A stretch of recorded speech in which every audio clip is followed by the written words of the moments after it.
So it is NFL draft season, and we are in full swing of people just arguing on Twitter, on social media about why a guy will be good, why he won't be good, what are the best landing spots. So if you guys remember last year, LSU had the best college offense of all time. It was not even a debate.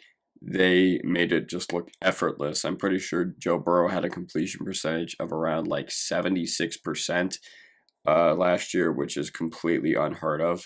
So yeah, Burrow last year went 60 for 6 with a completion percentage of 76%. And it's even more impressive considering the fact that they played in the SEC. So it's not like they were playing against Big 12 defenses or anything where their only job is to just let up a score so their offense can get back on the field. But with that potent LSU passing attack, you think of guys that were drafted this year, such as Joe Burrow, who was phenomenal his rookie year. And you think of Justin Jefferson, who was literally the best rookie wide receiver of all time. You think of Clyde Edwards-Helaire, who showed flashes, but then Kansas City inexplicably signed Le'Veon Bell. And you also think of guys like, Lloyd Cushenberry. So besides all those offensive guys, you also think of the guys they had drafted on the defensive side of the ball. Queen. Yeah, pretty sure even their long snapper was drafted last year. In Chason. So this may be one of the best college teams we've ever seen. So Joe Burrow was the first overall pick to Cincinnati last year. He played absolutely amazing his rookie year considering the circumstances. It's too bad that his O-line left him out to die. And we know what happens when guys like Joe Theismann and Alex Smith and Joe Burrow end up playing at FedEx Field. But their alpha wide receiver, said receiver earned 111 targets with 84 receptions. I'm pretty sure he went for like 1,800 yards as well and had a catch rate of 75% as well as 20 receiving touchdowns. This guy, who was the number one option in the best passing attack we have likely ever seen at any level of football in this generation, was none other than Ja'Marr Chase. So if any of you have watched LSU or did watch LSU in 2019, you will likely see that Ja'Marr Chase is just head and shoulders above everybody else on the field.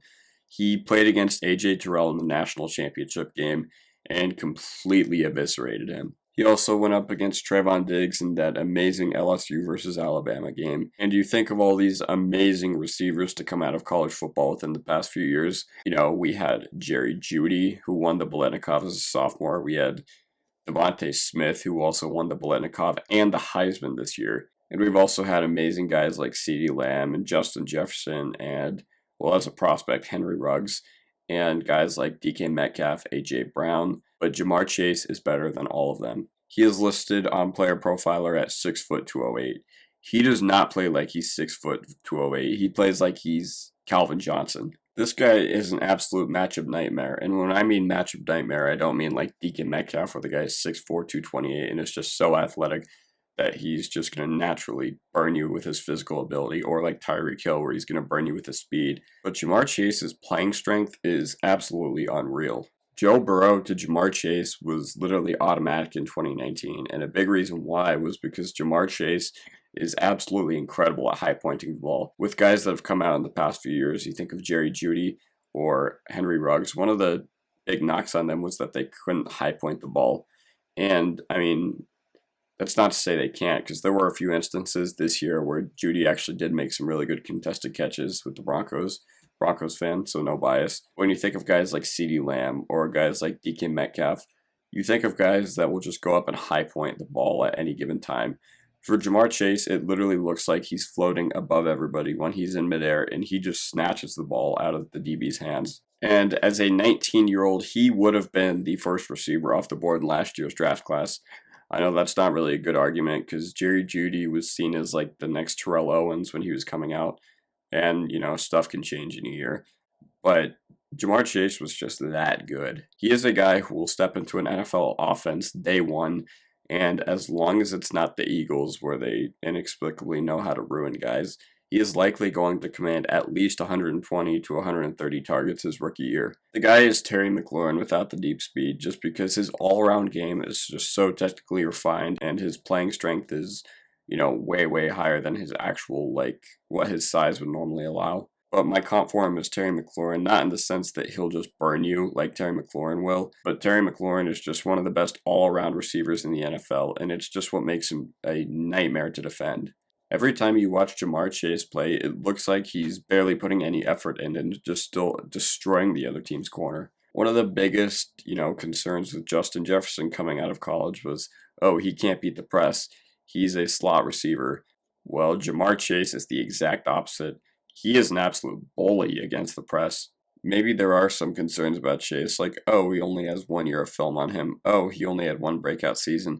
Guess what? That breakout season was when he was 19 years old. Shit, I'm 19 years old right now, and while Ja'Marr Chase was winning the Biletnikoff, I'm sitting in my room making this YouTube video. So in college football, here are the most 15-yard receptions by wide receivers against single coverage since 2019.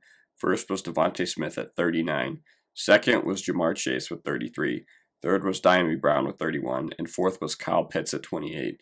The thing about this is, yes, he's behind Devontae Smith, but being behind Smith and only playing 1 year while the other guys played at least a half a season more than him is just absurd. I know there's a lot of questions as to if Devontae Smith or if Ja'Marr Chase is the wide receiver one in this draft class. And here's a stat that is very telling in my opinion. Most career 20-plus yard touchdowns in the 2021 draft class. 1. Devontae Smith, 17. 2. Ja'Marr Chase with 16. Third, Dyami Brown with 14. So Devontae Smith played all 4 years at Alabama, and he only had one more 20-plus yard touchdown reception than Chase did. And the Burrow to Chase connection, I believe if I'm not mistaken, is the only connection that included a Heisman winner and a Biletnikoff winner. As far as where I think he'll go in the real NFL, so Ja'Marr Chase is likely going to be a top 6 pick at the very minimum. The latest I could see him going is number 7 to Detroit. If he is still there at number 8, I believe that if Carolina ends up keeping their pick, I believe that teams are going to be on the phone and vigorously trying to trade up. So within the top 7, first of all, he's not going to Jacksonville. I don't think he'll go to the Jets unless they really, really believe that Sam Darnold is their guy. But if that's the case, I think they should take Sewell instead, because Sewell and Becton would be a good O-line pairing. Either way, number 3 to the Dolphins, I could very well see Ja'Marr Chase going there, but I think the Dolphins should take Sewell because, O-line is a lot more valuable. And number 4 to the Falcons, I believe the Falcons will take a quarterback, but there is a very realistic chance that they don't get the offers they want for Matt Ryan or Julio Jones. Number 5 to Cincinnati. This is where I almost see a sweet spot for Chase. I know that Cincinnati has to invest in the O-line. I know that they likely do not want Burrow to get killed again. And if they do want Burrow to get killed again, that's irresponsible on their part. If they're able to sign some decent O-linemen in free agency or use their other capital on a few good offensive line prospects, then I feel like this pick could make sense. Another one that I could see is number 6 to the Eagles, which would make all of us cry, considering the fact that we'd prefer for these NFL players to be awesome. And the Eagles, since they won the Super Bowl, have not been a good team at drafting or developing and have made literally every wrong decision in the book. And for the people mad at the Eagles for passing on Justin Jefferson, I don't want to hear it because Jefferson likely would have suffered the same fate as Reagor if he was drafted by Philly instead. Number 7 to Detroit. So this could be very variable on if Kenny Golladay stays or not. If Kenny Golladay stays, I could see them going in a different direction. At the end of the day, Chase is just so awesome. And the Lions are in the early part of a rebuild, They don't have Matt Stafford anymore, and they have a few good weapons on offense like Hawkinson and Swift. And I do think they should keep Kenny Golladay. I think he's a pretty good receiver. But yeah, that's about as late as I see him going. Number 8 to Carolina, like I said, teams will be on the phone trying to trade up vigorously. And if he falls to Denver at number 9, we will see Drew Lock have the best weapons in the world and not be able to do anything with them. Alright guys, that's going to do it for the video. Leave a like if you enjoyed, subscribe if you're not already. Follow me on Twitter, links in the description down below. Anyways, guys, have a good day, and peace out.